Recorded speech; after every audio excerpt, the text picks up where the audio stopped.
मुर्गा बन चल। क्या कहने कायम जा सुरजीत का क्या हिस्ट्री है? एक साथ में नाम तोरा दुजन ना की बागार लेफ्ट एंड राइट पिछले कई सालों के ऑलमोस्ट सारे अनसॉल्व हैं। टाइम कितना हो रहा है? तू जान के क्या करेगा तेरा वो इनकी चाल का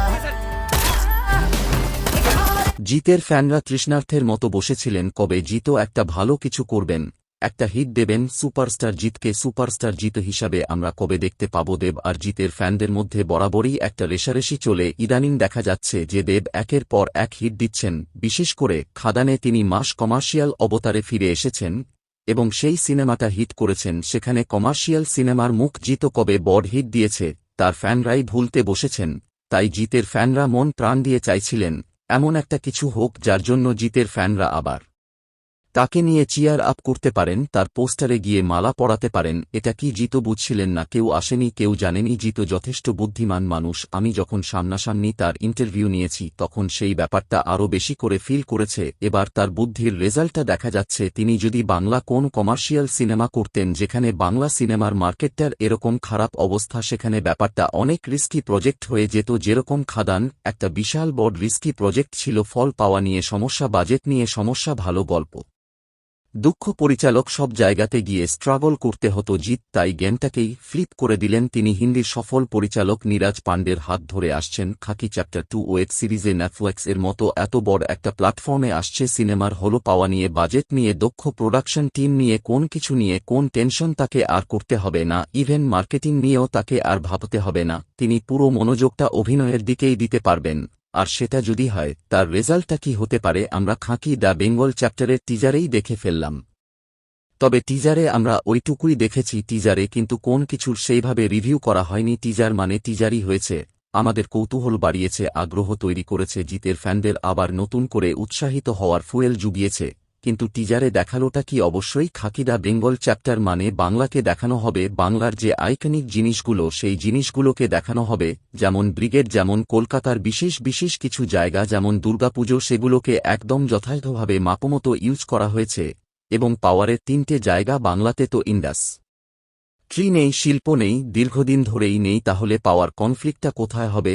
আমাদের কলকাতায় এত বড় একটা পোর্ট রয়েছে, সেই পোর্ট এরিয়াকে দেখানো হয়েছে যেখানের পাওয়ারটা কিন্তু অন্ধকার জগতের পাওয়ার, যেখানে কালো টাকার মাসেল পাওয়ার প্রতিদিন প্রদর্শিত হয়। দ্বিতীয় পাওয়ারের জায়গা রাজনীতি, তার জন্য ব্রিগেড, এবং সেখানে প্রসেনজিৎ চ্যাটার্জিকে আনাটা জাস্ট মাস্টার্স। ব্রো জিতের মতো একজন ক্ষমতাবান অভিনেতা, হ্যাঁ স্টার নয় অভিনেতাও বলছি, সেই অভিনেতার বিপরীতে সেই রকম পাওয়ারফুল কাউকে দেখাতে হবে। তো প্রসেনজিৎ চ্যাটার্জির থেকে ভালো চয়েস কি হতে পারে? 3 নম্বর ক্ষমতার জায়গা অবশ্যই প্রশাসন, অ্যাডমিনিস্ট্রেশন, অর্থাৎ পুলিশ স্টেশন, সেই জায়গাটাকে রিপ্রেজেন্ট করছে। অবভিয়াসলি জিতকে যতটা ভালোভাবে দেখানো যায়, তার হিরোইক কারিজমা, তার স্টারডাম, তার অভিনয় সত্তা, তার লুক, তার অ্যাটিটিউড, সবকিছু যতটা ভালোভাবে দেখানো যায়, খাকির টিম এখানে সেটা করেছে। কিন্তু জিতের সিনেমায় যেটা সমস্যা হতো, বরাবর সিনেমাগুলোকে তেমন রুটেড মনে হতো না বাংলা সিনেমা, অথচ বাংলার সেই এসেন্সটা থাকতো না। খাকি দ্য বেঙ্গল চ্যাপ্টারে সম্ভবত সেই ভুলটা হবে না। গল্প নীরাজ পান্ডা লিখেছেন, কিন্তু পরিচালক দেবাত্তা মণ্ডল, তুষারকান্তি রয়। বাঙালি প্রোডাকশন টিমে দেখুন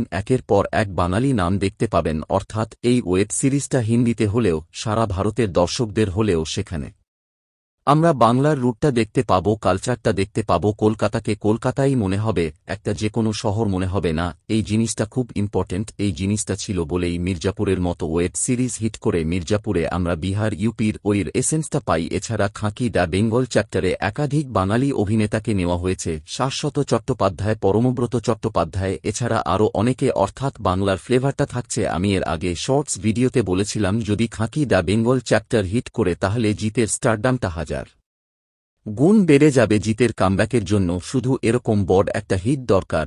আমাদের বাঙালিদের এমনি স্বভাব আছে যে আমাদের কাছাকাছি যারা থাকে তাদের আমরা কোনটা পাত্তা দেই না, কিন্তু কেউ যখন বাইরে থেকে রেকগনাইজেশন নিয়ে, সম্মান নিয়ে ফিরে আসে, তাকে আমরা মাথায় তুলে রাখি। জিতের বেলা সম্ভবত সেই ইতিহাসের পুনরাবৃত্তি হতে চলেছে। হ্যাঁ, আমি মানছি খাকি দ্য বেঙ্গল চ্যাপ্টার একটা ওয়েব সিরিজ, কিন্তু সেই ওয়েব সিরিজটা সারা ভারতের মানুষ দেখবেন। এরকম ওয়েব সিরিজই নওয়াজ উদ্দিন সিদ্দিকী বা পঙ্কজ ত্রিপাঠীর মতো স্টার অভিনেতা তৈরি করেছে। এবার জিতের বেলা সেটা না হওয়ার তো কোন কারণ নেই, কিন্তু খাকি দ্য বেঙ্গল চ্যাপ্টার নিয়ে একটাই ভয় আছে। এই সিনেমাটার গল্প সত্যি ঘটনা অবলম্বনে তৈরি। খিদিরপুর ডক এরিয়াতে একজন পুলিশ অফিসার মার্ডার হয়েছিলেন, অন ডিউটি মার্ডার হয়েছিলেন।